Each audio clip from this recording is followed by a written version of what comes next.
এই ছেলেরা, তোমাকে আশ্বস্ত করছি, নিরাশা হয় না। তবে আমি তোমাকে বলেছি, এখান থেকে উঠার আগে মোবাইলে যেন আর কোনো মেয়ের নাম্বার না থাকে। এবার শোনো, তুমি যদি আজকে মোবাইলের সব নাম্বার কেটে দিতে পারো, আর তুমি যদি বলতে পারো আমি জিন্দেগিতে আর কোনোদিন কোনো মেয়ের সাথে কথা বলবো না, তাহলে তুমি যে কোনো বিপদ থেকে বেঁচে যাবা। প্রমাণ, তিনজন লোক রাস্তায় হাঁটছিল, বৃষ্টি আসলো, পাহাড়ের গর্তে ঢুকলো, একটা বড় পাহাড়, বড় পাথর মুখের উপরে আসলো, আর তারা বের হতে পারবে না। একজন বলল, আল্লাহ, আমার বাপ মাকে ভালোবাসি, পাথরটা সরিয়ে দাও। আল্লাহ বললেন, আচ্ছা ঠিক আছে, একটু দিলাম। একজন বলল, আল্লাহ, আমি একটা লোককে কাজে নিয়েছিলাম, অর্ধেক দিন কাজ করার পরে চলে যাবে। আমি বললাম, টাকা নেও। বলছে, না, নিব না। কদিন পরে এসে বলছে, টাকা দেন। আমি বললাম, গরু ছাগল নিয়ে যাও। আমাকে বলছে, মজাক করবেন না, একদিনের টাকা দেন। আর আমি বললাম, মজাক করিনি, তুমি গরু ছাগল নিয়ে যাও না। সব নিয়ে চলে গেল। আমি যদি তোমাকে সন্তুষ্ট করার জন্য এই কাজ করে থাকি, পাথরটা সরিয়ে দাও। আল্লাহ বললেন, আচ্ছা ঠিক আছে, আমি সরিয়ে দিলাম।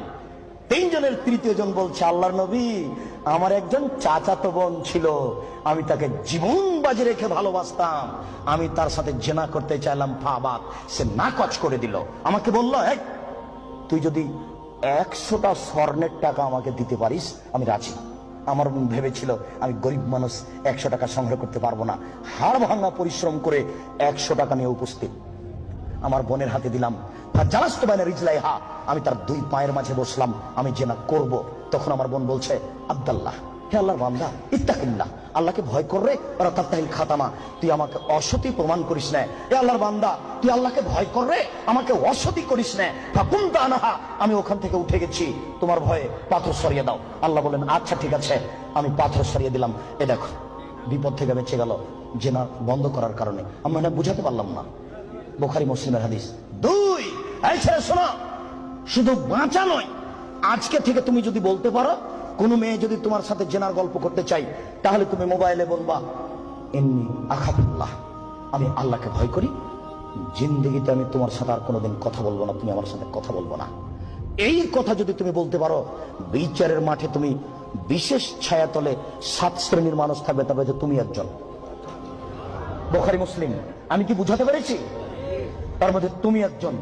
3, এবার তোমাকে ছেড়ে চলে আসলাম তোমার বোন আর তোমার মায়ের কাছে।